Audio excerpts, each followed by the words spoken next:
اسی آیات کی شروع میں اللہ لا الہ الا ہو، اللہ نے اپنے ذات اس کی توحید کا ذکر اس میں ہے، اور کہیں اس کی صفات کمال اور کہیں صفات جلال و جمال کا ذکر اللہ نے کی اسی آیات کے اندر۔ تو یہ جو اللہ کا ذاتی ذکر ہے یہ تمام ذکر سے افضل ہے۔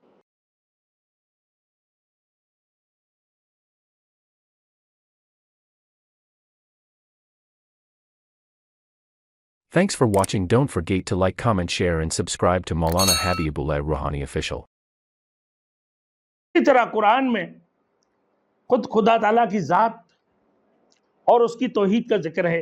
اس سورت کی اسی آیات کی شروع میں اللہ لا الہ الا ہو، اللہ نے اپنے ذات اس کی توحید کا ذکر اس میں ہے، اور کہیں اس کی صفات کمال اور کہیں صفات جلال و جمال کا ذکر اللہ نے کی اسی آیات کے اندر۔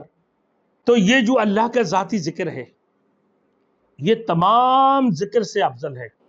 یہ اللہ رب العزت کی ذاتی ذکر ہے، اللہ لا الہ الا ہو، اللہ لا الہ، اللہ وہی ہے کہ اس کی سوا کوئی معبود نہیں ہے۔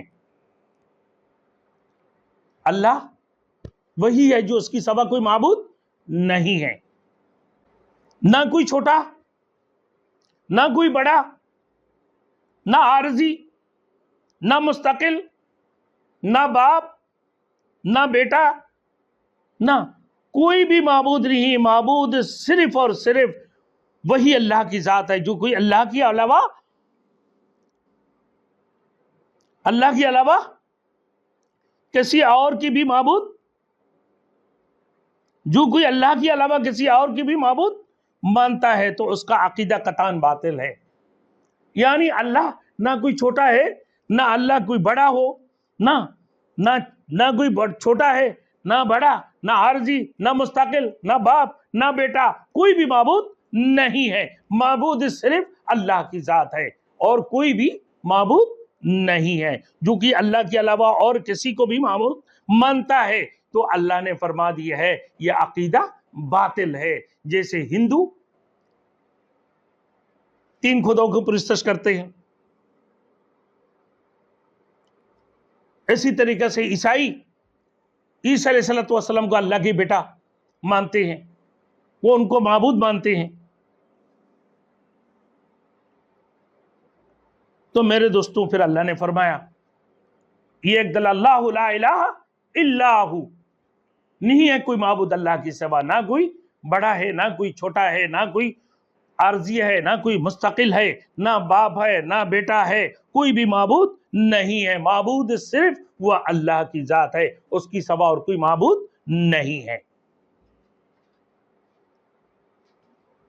اور جو کوئی اللہ کے علاوہ اور کسی کو معبود مانتا ہے تو اس کا عقیدہ کیا ہے؟ وہ باطل ہے۔ تو وہ ایسی ذات ہے الحی، یعنی وہ اللہ کی ذات زندہ ہے، اللہ کی ذات زندہ ہے، اس کی حیات ابدی ہے اور سرمدی ہے، وہ ابد الاباد ہے، وہ واجب الوجود ہے، وہ ہمیشہ ہے، ہمیشہ رہے گا، یقیناً اس میں کوئی شک نہیں ہے۔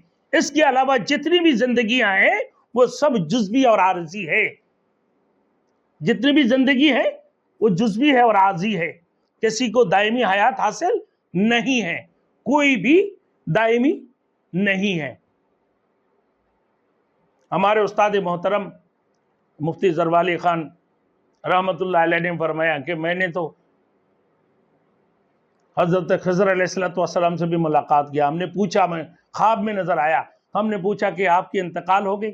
کہ ہاں میرے انتقال ہو گئی اس کائنات کے اندر۔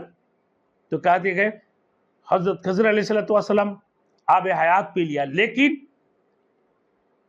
اللہ کی مخلوق کی حیثیت سے اللہ نے اس کو بھی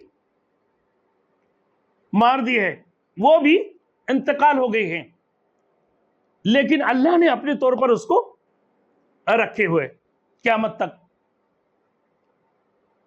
تو کسی کو دائمی حیات حاصل نہیں ہے۔ زندگی کا چرچشمہ خدا کی ذات ہے، وہ وحدہ لا شریک لہ ہے، یہ اسی کی مشیت ہے نا، جس کو جتنی زندگی چاہے وہ دے دے اور جس کی زندگی چاہے وہ واپس لے لے۔ کوئی بھی اس کائنات کے اندر ہمیشہ کے لیے نہیں آیا ہے۔